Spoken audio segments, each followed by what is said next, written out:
અમારા તમામ દર્શકોના હૃદયમાં બિરાજિત એવા ઈશ્વરીય તત્વને અક્ષય મીઠાણીના હૃદયથી વંદન.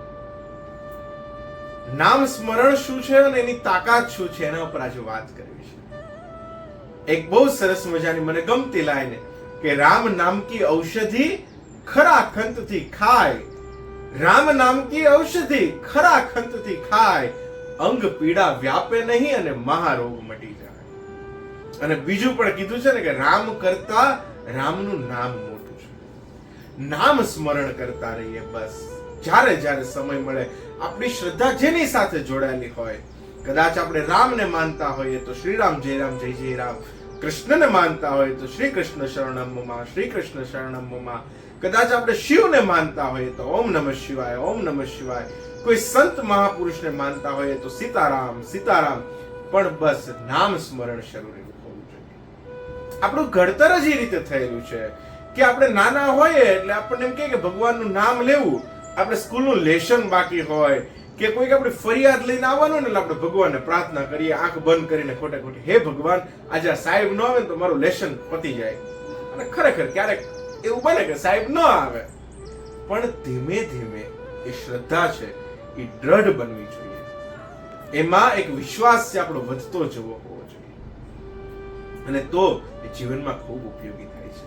ઘણીવાર બધી જ બાજુથી કઠણ પરિસ્થિતિ હોય, એવી મુશ્કેલ પરિસ્થિતિ હોય કે જ્યાં આપણને કઈ રસ્તો ન દેખાતો હોય, ત્યારે પણ નામ સ્મરણ જો તમારું શરૂ હશે ને તો ઈશ્વર શંખ ચક્ર ગદાધારી આપણી સાથે નથી આવી શકવાના મદદ કરવા, પણ એ એવા વ્યક્તિઓને મોકલશે, એવી પરિસ્થિતિનું પાછું નિર્માણ કરશે કે તમને મુશ્કેલ પરિસ્થિતિમાંથી પણ પાછા બહાર કાઢશે. તમને એમ લાગતું હોય કે હવે કોઈ વિકલ્પ જ નથી, ત્યારે એમાંથી પણ એ વિકલ્પ કાઢી શકશે. અર્જુનને પણ કીધું હતું ને, અર્જુન છે જ્યારે મત્સ્યવેદ કરવા માટે માછલીની આંખ વીંધવા માટે ચડ્યા ત્યારે ભગવાનને કીધું હતું કે ભગવાન મારે આમાં શું કરવાનું છે. ભગવાને કીધું હતું તું ધ્યાન રાખજે, તારે કુંડ ઉપર બરાબર રીતે ચડજે, માછલીની આંખ સામે બરાબર રીતે નિશાનો મારજે.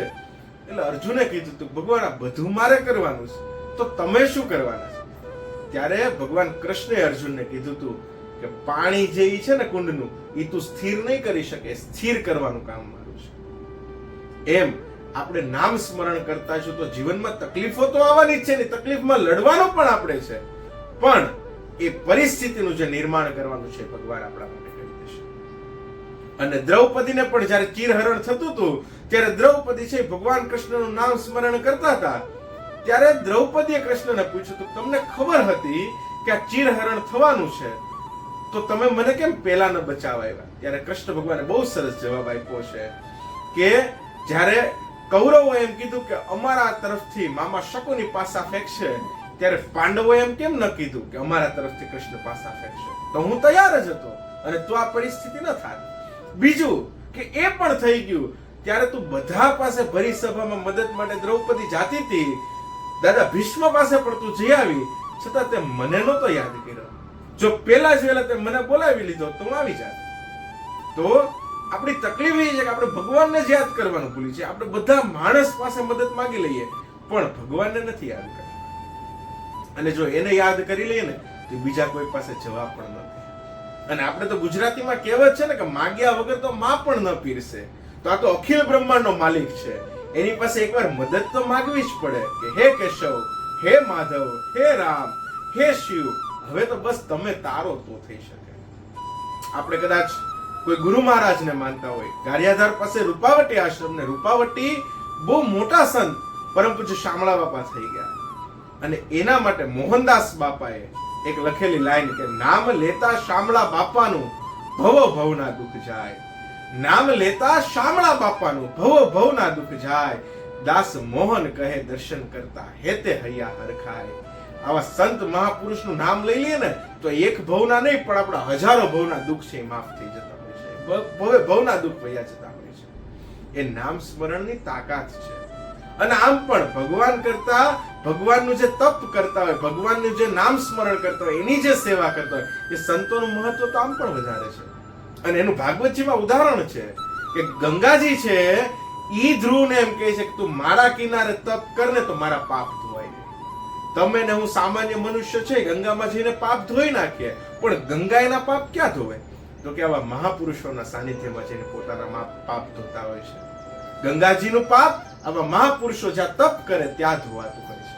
અને એનું ભાગવતજી પણ સાક્ષી પૂરે છે. અને સંત રોહિદાસ ત્યાં પણ એના કુંડામાં ગંગાજી પ્રગટ થયા હતા. તો આવા તો અનેક ઉદાહરણો નામ સ્મરણના છે. મને જ્યારે જ્યારે આવો સત્સંગ સાંભળવા મળે ને ત્યારે મને એમ થાય કે ભગવાન આપણી સાથે છે અને એટલે જ આપણને કંઈક આવો સત્સંગ મળ્યો છે. તમે હું આટલી મિનિટથી જોડાયેલા છીએ તો તમારા ઉપર કંઈક ઈશ્વરની મહેરબાની છે, તમને વધારે આમાં જાગૃત કરવા માંગે છે. તો જ્યારે જ્યારે સમય મળે ત્યારે બસ એનું નામ સ્મરણ કરીએ તો પણ એ આપણને તારી દે છે. મેં કીધું એમ વાતની શરૂઆત કરતી વખતે કે રામ કરતા રામનું નામ મોટું છે. એમ જેને આપણે માનતા હોઈએ બસ એનું નામ સ્મરણ કરતા રહીએ.